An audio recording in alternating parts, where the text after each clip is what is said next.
Hey, welcome back to the channel. New location. I don't know, this just felt like a nice, cozy little place to read some fan fictions. Just a disclaimer, I'm not making fun of any fan fiction writers. I myself am a fan fiction writer, so this is not making fun of anything. This is just for fun. This is just for stupid, dumb fun. So we're on Wattpad, and I put up a poll a while back to pick my next fanfiction video. Top voted was Steve Harrington from Stranger Things. So we're gonna read a Steve fanfiction. And so second place was Edward Cullen. I'm not doing Edward Cullen in this video. Steve is enough. But I think I'm gonna do like a Henry Creel Mr. What's-It one. Mr. What's-It? So we're gonna start with Steve though, and there are a lot of them. Okay, this was just simply called Steve Harrington X Reader. 6 parts Steve X Reader short story. These came out October 4th. Oh, this is recent.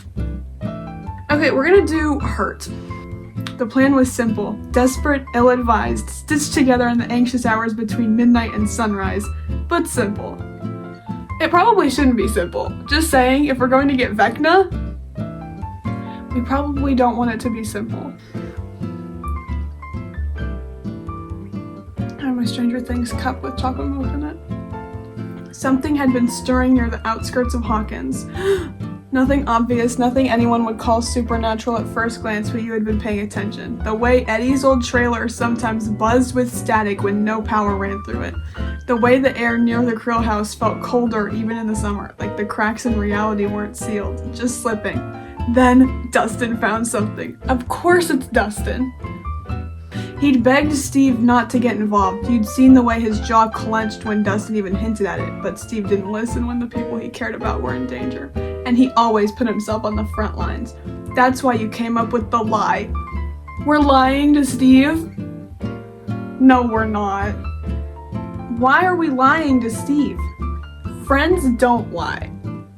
But we're lying to Steve anyway.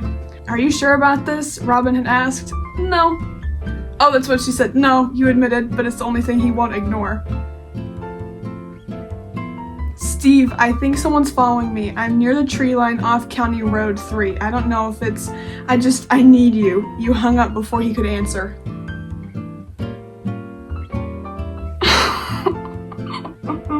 We're scarring him for life. He thinks his, I guess, girlfriend is about to be Vecna'd. Maybe she will be. That would be a plot twist, like she genuinely is about to get Vecna'd and she's like, I didn't know, I swear, and Vecna's like,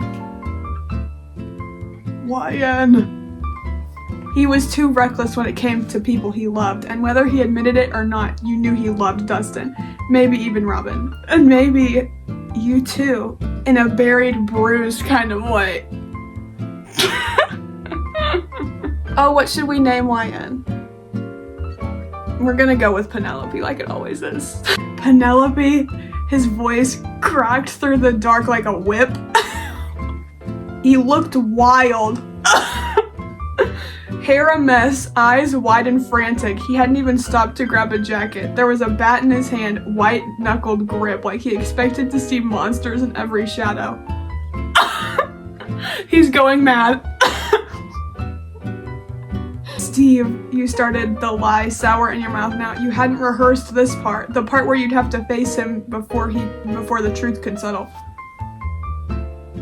He stepped forward, voice low, measured in the oh my god.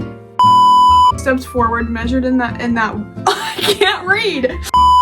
He stepped forward, voice low, measured in that way it got when he was trying not to yell, when he was still holding on to the last thread of calm.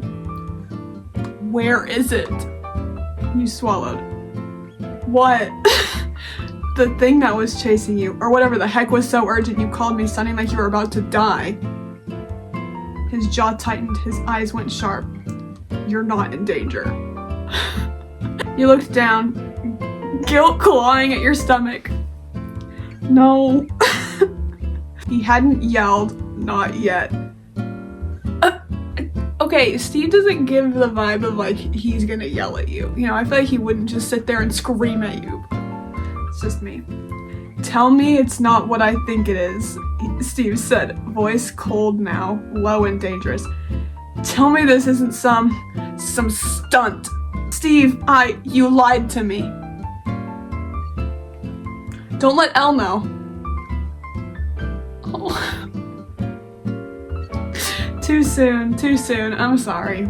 You think that was okay? He barked, voice rising. Calling me like that, making me believe you were in danger? What the heck were you thinking, Penelope?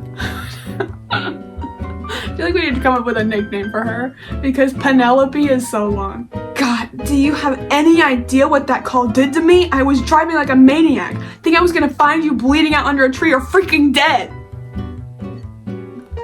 I thought it was the only way to stop you, he said quietly. That's not your call, he snapped. You don't get to play puppet master with my life just because you think you know better. I think we're all overreacting just a little bit. I think we're all overreacting. I just wanted to protect you, he laughed bitterly. That's rich. You protecting me? Oh. Steve, I didn't want to hurt you. I didn't want you involved. I was scared. No, he cut in. Stepping towards you again. You don't get to say that. Don't you dare stand there and tell me this was about fear. You used mine. You used me. Spitting bars. Steve Harrington spitting bars. I didn't mean... Yeah, he snapped. Well, you did. Mission accomplished. Oh, God. Steve, I'm sorry. No, he said, voice hard. He backed away. Then, just like that, he turned on his heel and started walking. Steve, don't. His voice stopped you cold. He didn't turn back, didn't say anything else, just walked through the trees. And you were left behind, arms wrapped around yourself, choking on the silence he left in his wake. 001, Steve Harrington, next reader. Henry! I just want to say, it's a real pleasure to have y'all here. Wait. We're gonna read this one because, hold on. Look who I have. Okay, we got Henry Creel. We're gonna read 001, Steve Harrington, next reader. This was made in 2017 and then continued in 2019. You don't even exist yet. Steve sat with Nancy during lunch. She was talking about how so far her classes seemed like they would be a breeze. Oh, by the way, did you know that Billy Hargrove isn't the only new student this year? Apparently there's a new girl too, Nancy reported. Steve nodded. Yeah, I found out after dropping you off at your first class. She's in my literature class. Nancy's eyes widened. Really? What's her name? Penelope. What did we give her last name? I can't remember her last name. Wait, Green, okay? Penelope Green? I think that's her last name. She made Billy look like a total loser in class, so he was just a total jerk. But she was actually pretty nice-ish. Wait, is that her? Nancy asked, looking past Steve. Is that her? Steve turned. Penelope was looking for a spot to sit. Should we invite her over? He just doesn't give up, huh? Nancy said while getting up. Wait, Nance, dang it, Steve sighed. Do we have a problem here? Steve asked, looking Billy dead in the eye. Billy smirked. No, not if you get your lady friend away from me. I'm trying to talk to this one alone. He said, motioning towards Penelope. Trying to talk to this one alone. Whatever, see you around. He's definitely not masking that inner nervousness. Well, hi, I'm Nancy. Penelope only nodded to her. I'm Penelope. Thanks for trying to help out. You didn't have to. I'm not scared of him or anything. I'm not scared of Billy Hargrove. I'm kind of different, you know? Little do they know, they were wrong. Penelope sat alone with her thoughts, barely eating a thing. Being alone was the last thing she wanted, but her orders were clear. Don't make friends with anyone. Keep distance. Don't get angry easily. Don't speak to anyone about anything. You're here for an investigation, to fix a problem, not to socialize. That's what the people at the lab in California told her. She has to do something like cleaning up the government's mess. You need to stop doing that. You can't be late every day. This is where you start going to class. Now, Steve. Steve smiled. Fine, but I'm coming by tonight, okay? I'm as stealthy as a ninja. Nancy shook her head. You are an idiot, Steve Harrington. Go. I'll see you soon. Oh! Then, ever so slightly, so that only Steve could hear, Penelope said, You are an idiot, Steve Harrington. Steve's eyes slightly widened in surprise, but then he smiled. He took this too familiar phrase as a sign of progress. The frick? Okay, now we're reading the last chapter that's been uploaded. It's from 2019. It's called This Is Halloween. Steve looked at himself in the mirror with and without his sunglasses on. He thought he looked pretty cool. Originally, Steve wanted to dress up as a Ghostbuster, but the dweebs already thought that idea up. They're middle schoolers. You know what? You can still be a Ghostbuster, Steve. We can have repeated costumes. Also, you're not hanging out with the kids. Alright, make sure you're home by 9. I thought we agreed on 11. Mrs. Wheeler sighed. Alright, 11. No later. Be home at 9 o'clock, you 17-year-old girl who's going to a Halloween party. Mom, I thought we agreed on 11. Fine, 11's fine. Penelope slowly approached the house, already littered with teens. She didn't see Steve's car, so she figured he and Nancy weren't there yet. Wow, Albert Einstein over here doesn't see his car, so he probably isn't here. Billy eyed her, then started to laugh. Well, you look good. Hey, Penelope, come on. It's starting to suck in here, Billy said, already heading towards the crowd of dancing bodies. Billy, I'm going to hang out on the porch if that's okay, Penelope said, not really wanting to go to the keg. Billy shrugged and smirked at her. Just make sure you watch me. After tonight, I'll be crowned king of Hawkins High. Nancy looked at them. She couldn't help but smile. Lately, she's been feeling distant from Steve. He was perfect, charming, kind, so it was nothing on his part. She just didn't feel herself around him anymore. Yeah, she used to go hook up with Jonathan in Murray's basement. Every now and then, Nancy looked over her shoulder to see if Jonathan was coming. So far, nothing. Dang. Jonathan's the best character, so I don't blame her for looking. She's like, Jonathan! Where's Jonathan? She sensed movement coming from everywhere and nowhere at the same time. A certain darkness. Why are you messing with Penelope? A huge shadow creature loomed over them. It just stood there looking down at the party below it. Penelope felt such an evil energy coming from it. She felt like she could puke. Didn't know the Mind Flayer made you feel like that. Steve? Are you okay? No! I'm not okay! Oh, the thing in the bathroom just happened. I gotcha. Well, we don't need to recap that. We know what happened. She was about to make her way to search for Nancy, but she spotted Jonathan Byers bringing her downstairs, supporting her as they walked. Nancy was clearly drunk. Penelope was definitely gone longer than she thought. Since Jonathan had things under control, all Penelope would do was head back home before her government escorts could drop in and check on her. What do you want? Guess who's been crowned king? Penelope didn't stop walking and just looked at Billy, very annoyed now. Me. Billy smirked.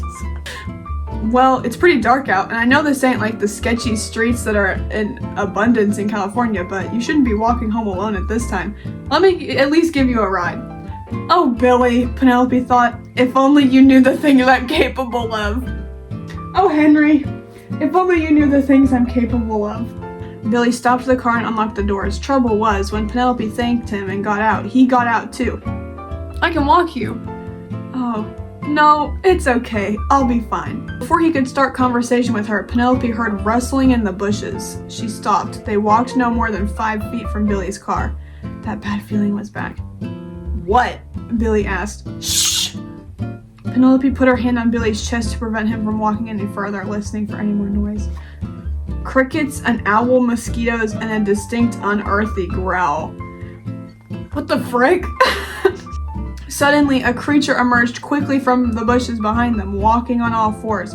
It had no distinct face that Penelope could see, instead a huge mouth that opened to reveal hundreds of sharp teeth. Next to her, Billy was heavily breathing, backing up.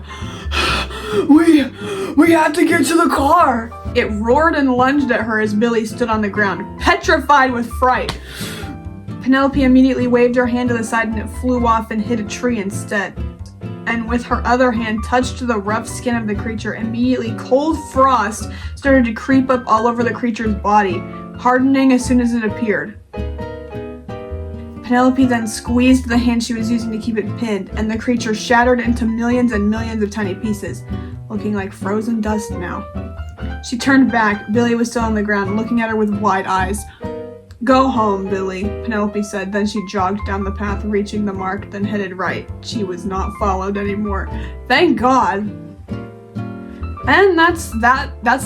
Okay, now we're gonna look up Henry Creel X Reader. This is gonna be bad. Okay, 1 to 10 parts. Hide Wattpad originals. I don't want to read Relic and Ruin. Henry Cavill. That's not who I want to talk about. Will Byers X Vampire Male Reader. The Stalker Yandere Henry/Vecna/1. I think that's the end of that.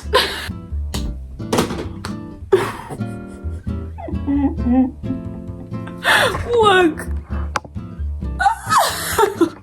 Let me know if you want me to read any more Stranger Things fan fictions in the future, because I totally will, because I need to forget that the show is ended. Thank you so much for watching, and I hope I'll see you in my next video. Bye!